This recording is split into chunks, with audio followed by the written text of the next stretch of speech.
booqashadan ay mas'uuliyiinta gobolka Jarar iyo kuwa degmada Awaare ku gaadheen beeraleyda ayaa daarneyd kormeer iyo indheyn ay ku sameynayeen kamida dhalinta qorshaha dalag iyo daryeel ee beeraleyda degmada Awaare oo xilligan ku hawlan sidii ay u soo saari lahaayeen wax soo saarka oo kamid ah qorshayaasha lagaga bixi karo maciishada qaaliyowday iyo sidoo kale sicir bararka beeraleydan oo ka faa'iideysanaya qorshaha dalag iyo daryeel oo ah mid ay xukuumadda deegaanka Soomaalida ku dhiirigelinayso horumarinta wax soo saarka beeraha ayaa tilmaamay inay sanadkan muujiyeen dadaal dheeri ah oo dhanka wax soo saarka ah barnaamijkii abaabulka maaragtay xafiiska beeraha ay kaliishaba maaragtay abaabuleen in dadku wax la soo baxaan si sixir bararka looga hortago ahaa maaragtay dhalinyartii ugu horeysay ama raggii ugu horeeyay ee barnaamijka qaatay ayaan kamid ahaa dalag iyo daryeel barnaamijka loo baahan yahay maamulka degmada iyo xafiis gaar ahaan xafiiska beeraha waxay kolkii horeba ugu horeyn waxay noo keeneen wixii la oran jiray seedkii xafiiska bilaash nagu siiyay noocyadiisa kala duwan waxaan ugu baaqayaa bulshada biyo sacbadaada laga dhergaa dhulkeena nimcada fadhida inaan kala soo baxno aad iyo aad bay u muhiim tahay wax walbaad ka helaysaan dhulkeena uman ka dhergeynaa maaragtay Ukraine iyo meelo kale wax ka yimaado waan kaga maarmaynaa waxaan maaragtay deegaankeena ku dhulka maaragtay nimcada fadhida la soo baxno ilaahay baa nimcada inoo siyaadin inaguna aynu ka faa'iideysan kolkay dawladdu abaabul samaysay nidaamkii mataqaanaa shinidii iyo seedkii wixii cagafyaantii la helay si fiican baa looga faa'iideystay marka alxamdulillaah rabbil caalamiin dad ilaa hadda wax beeranayana way jireen annagana alxamdulillaah rabbil caalamiin boqolka quruxda badan baa noogu yaala sanadka laakiin marka abaarana dhaceen sixir bararna yimid boqolkiiba boqol dadku waxay qaateen qorsho beeraleynimo ayaa la qaatay alxamdulillaah rabbil caalamiin sanadka aad baa wax loo beertay waxa kale oo mataqaanaa sii codsanaynaa in nalaga sii caawiyo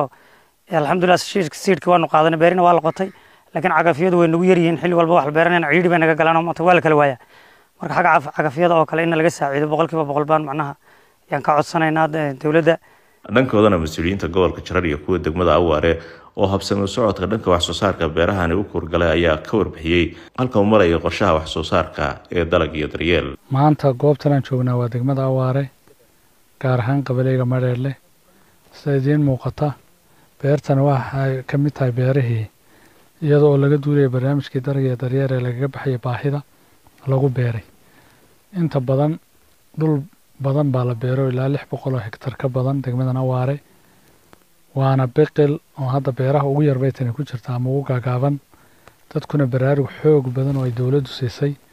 in wax soo saarka loo jeesado isla markaana gacmo laabka laga baxo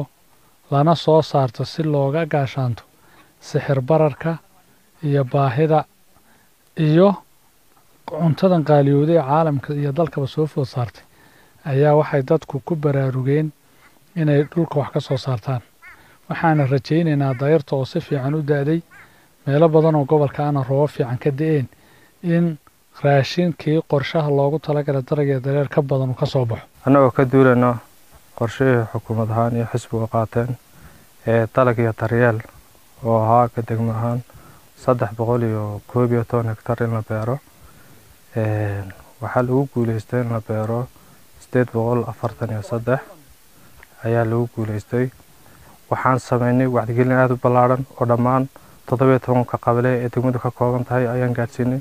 waxaa la sameeyay gudiyadii kala duwanaa ee dalag iyo daryeel ee la howlgeliyay intaas iyo bulshada anagoo iskaashanayna ayaa waxaa la sameeyay dadaaladan aad aragtaan waqtigan bilowga runtii waxaa soo baxay dalag fiican waxaana beero xilligan looga faa'iideystay 843 hektar in ka badan marka waad garan kartaa